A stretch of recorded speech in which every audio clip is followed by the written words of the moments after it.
Estamos conociendo diversas formas de hacer investigación dentro y fuera de la UCU. Ahora los invitamos a pensar cómo podemos comunicar todo eso, es decir, cómo construimos el puente entre los científicos e investigadores y la sociedad. Para eso recibimos a José Manuel López Nicolás, investigador y divulgador de la Universidad de Murcia. José Manuel es catedrático en Bioquímica y Biología Molecular de la Universidad de Murcia, donde también fue vicerrector de Transferencia, Comunicación y Divulgación Científica. Por su labor divulgativa, ha sido galardonado con múltiples premios nacionales e internacionales a la transferencia social del conocimiento. Bienvenido y muchas gracias por este tiempo en UCU Review, pero también en Uruguay. Bueno, hoy no hay fronteras, hablamos el mismo idioma, el de la investigación, el de la curiosidad, la rigurosidad. ¿Qué implica divulgar ciencia, José Manuel? Bueno, en primer lugar es un placer estar aquí y el agradecido soy yo. Divulgar ciencia significa, es muy sencillo, es sencillo de decir, complicado de hacer. Es llevar la ciencia que generamos en los laboratorios o generamos en los talleres, en las aulas, etcétera, llevarla, por un lado, al público en general y, por otro lado, a los gobiernos, a las administraciones públicas para la toma de decisiones basada en el conocimiento. Ahora bien, hay que llevarla con un lenguaje accesible, llano, pero ojo, pero sin bajar nunca el rigor científico de la realidad que hay detrás de la comunicación de la ciencia. No se trata la divulgación de la ciencia como una alternativa a la investigación. Primero se investiga y luego se divulga lo que has investigado, pero con un lenguaje que pueda llegar a muchísima más gente. A nivel personal, José Manuel, ¿qué te llevó a decidirte a poner foco en la divulgación de la ciencia como espacio de desarrollo profesional? Pues el momento que hizo el chip ese para no dar el salto, porque por un lado siempre sigo con la línea de investigación, pero fue una conversación con mis amigos, en la cual me di cuenta que realmente la sociedad no conoce, por un lado, lo que estamos haciendo en los centros de investigación, no conoce para qué sirve lo que hacemos y eso es más peligroso de lo que parece, porque si no se conoce y no se pone en alza y no se pone en valor, al final no se valora. Y si no se valora, la ciencia tiene un peligro. Entonces me di cuenta que, por un lado, quería dar a conocer lo que realizamos en nuestro laboratorio, ojo, y también la importancia que ha tenido la ciencia a lo largo de la historia, no solamente lo que se está haciendo ahora, y hacer demostrar y ver a la gente pues que sin el progreso científico y tecnológico la vida que llevamos hoy en día sería imposible de llevar. 100%. Pensaba mientras te escuchaba cómo hacemos ahí con la importancia que tiene todo lo que rige a las universidades vinculadas con los índices, por ejemplo, con los índices que es lo que muchas veces se mide la investigación, el paper ese publicado en tal revista de impacto, y cómo eso se equilibra o juega con toda esta parte que vos traes, que nos parece súper importante también en la universidad, pero que muchas veces es difícil convencer a otros académicos de esta importancia. ¿Cómo has hecho para llevarlo a la práctica?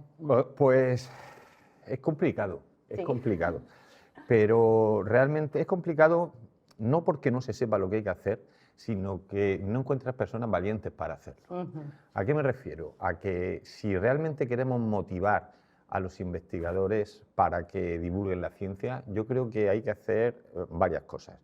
Por un lado, y creo que es importantísimo, y creo que es la clave de todo, introducir la comunicación de la ciencia dentro del sistema de contratación, baremación, promoción, valoración del personal investigador, de los investigadores y de los investigadores.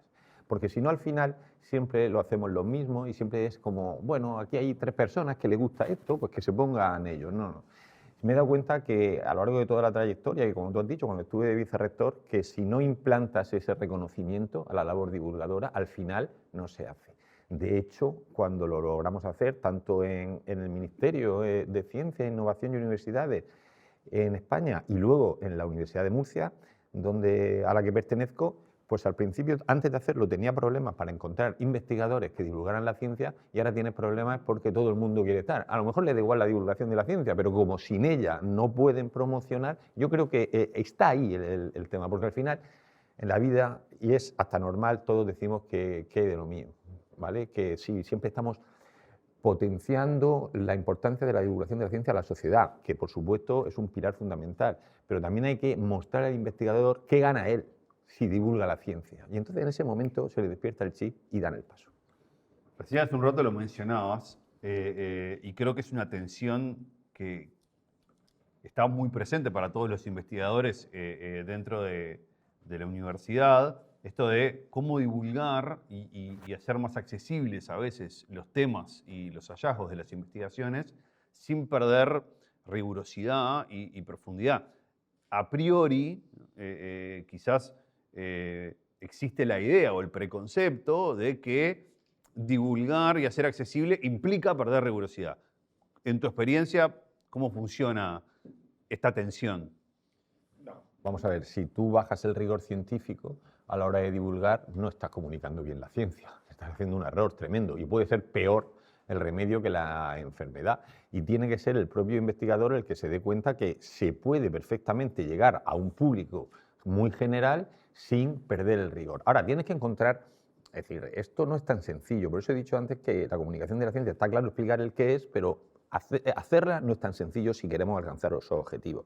Hay que tener creatividad. No conozco las investigaciones que hacemos y publicamos en las revistas de las que estábamos hablando, de índice de impacto, etcétera. El lenguaje es infumable absolutamente para la sociedad, pero es que debe ser así, ¿de acuerdo? No es su objetivo. Pero luego hay que tener creatividad, hay que encontrar herramientas que sirvan para transformar ese lenguaje en algo accesible. Pues bien, no conozco ningún área de conocimiento donde, por muy rebuscada que sea, donde buscando un arma creativa no pueda llevar todo eso sin perder rigor a la sociedad. Ahora hay que calentarse la cabeza de cuál es el arma con el que pueda llegar.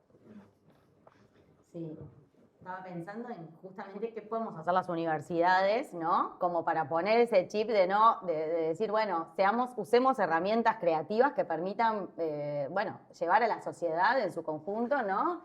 Investigaciones que en algunos casos pueden ser temas que son, digamos, más accesibles para un público general, pero que hay otras que quizás necesitan otro nivel de bajada a tierra, ¿no? ¿Cómo hacer para hacerlo desde las distintas universidades que tienen este desafío, verdad? Mira, yo creo que hay algo que hacemos poco y deberíamos hacer más, que es hablar de la importancia de la ciencia de la vida cotidiana, ¿vale? Y no conozco ninguna investigación que no se pueda ligar a algún aspecto de la ciencia de la vida cotidiana. A mí me parece genial, hay que hacerlo y es obligatorio el hablar de los exoplanetas, es hablar de las nuevas tecnologías de edición genética, de hablar de nanotecnología, eso hay que hacerlo. Pero todo eso se puede ligar al deporte, se puede ligar a la alimentación, se puede ligar a la cosmética, a nuestros fármacos, incluso a las tradiciones populares, ¿vale? Y entonces cuando utilizas esas herramientas, a la gente la enganchas más. Pero incluso a la hora de fomentar vocaciones científicas. Me acuerdo que ya hace muchísimos años, cuando iba a la escuela, pues nos explicaban, por ejemplo, física, y para explicarnos física nos hablaban el típico problema de un autobús sale desde no sé dónde para llegar a no sé dónde, otro cruza en qué momento. ¿Y tú por qué no explicas eso, lo mismo, el mismo concepto, hablando de un partido de fútbol? ¿Por qué no explicas eso hablando de la importancia que tiene eso en nuestra ropa, en las gafas que llevamos, en las lentes? Y me he dado cuenta que haciéndolo en los colegios, en los institutos, a los chicos, a las chicas, les despiertas antes del chip. Entonces, una herramienta maravillosa, por lo que preguntabas, es hablar más de la ciencia de la vida cotidiana. Tenemos que ligarlo. Y uno dirá, bueno, es que lo mío está muy alejado. No. Lo que pasa es que tienes que darle vueltas y currártelo. Es más difícil. Es difícil, ¿no? Y resulta complejo y desafiante. Y en ese sentido, es también interesante pensar que hoy la difusión de la comunicación científica o la difusión de contenidos de comunicación científica inevitablemente entra en competencia con otra cantidad de contenidos que de alguna manera están pugnando por la atención de los usuarios. Y ahí también encontramos contenidos bastante complejos que son lo que solemos denominar noticias falsas o digamos, justamente malas ideas o ideas mal habidas sobre el rol del científico y sobre los hallazgos científicos.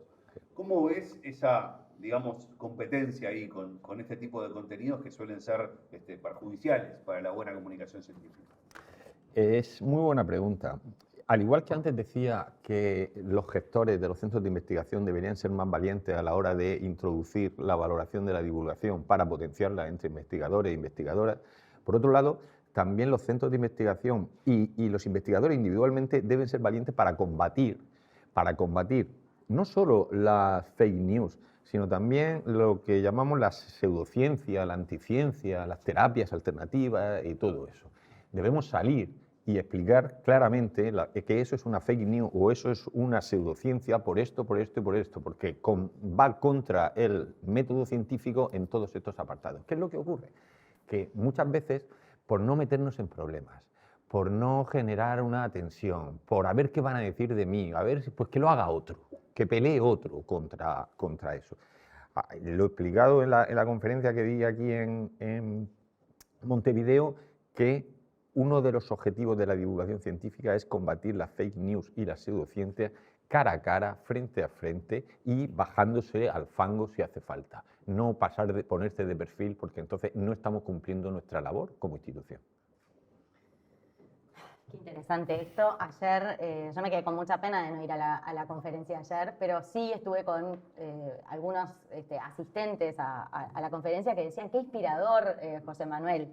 Y mucha gente joven que te escuchó y dijo esto, que no es tan fácil hoy captar la atención de los jóvenes, como sabés. Entonces, voy a la pregunta de qué estrategias recomendás ahí para captar la atención de estas audiencias más jóvenes, ¿no? Con temas de ciencia y con temas a veces que cuesta, ¿no? Que estas audiencias se enganchen.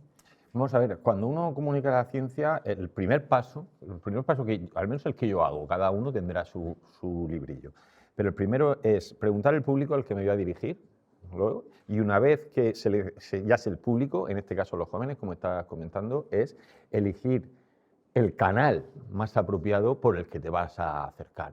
Tú no te vas a acercar al público joven a fomentar vocaciones científicas en LinkedIn, no es el suyo. Entonces tienes que utilizar el canal al que ellos accedan y tienes que utilizar el lenguaje que ellos utilizan. Ahora bien, también depende de otro factor. ¿Cuál? Pues cada uno de nosotros.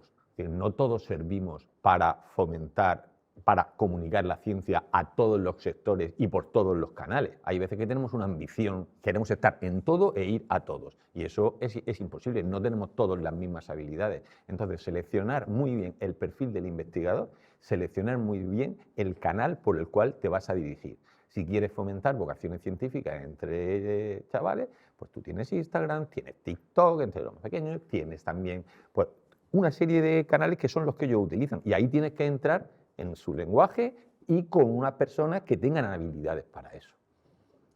Buenísimo, buenísimo. Una pena que tenemos que cerrar, pero tengo ganas de seguir escuchando. Muchas gracias, José Manuel, por estos consejos. Seguro nos vienen muy bien y nos plantean una cantidad de desafíos a nivel local para encarar. Y oportunidades, ¿no? Y oportunidades. Ha sido un placer estar aquí y recuerden, lo importante es la valentía y la toma de decisiones y el cambio del sistema. Bueno, maravillosa hasta mañana. Nos vamos con valentía, con curiosidad. Y bueno, gracias a todos por sumarse a UCU Review, un espacio en el que pusimos el ojo a la investigación en la UCU. Exactamente. Bienvenidos todos los que quieran dedicarse a la investigación, profundizar en estos vínculos, ya sea en la divulgación, en los vínculos entre innovación e investigación y sumarse desde el lugar en el que ustedes puedan hacerlo a esta tarea que tanto nos entusiasma. Hoy salimos del paper y nos metimos un poco más en la vida real. Muchas gracias.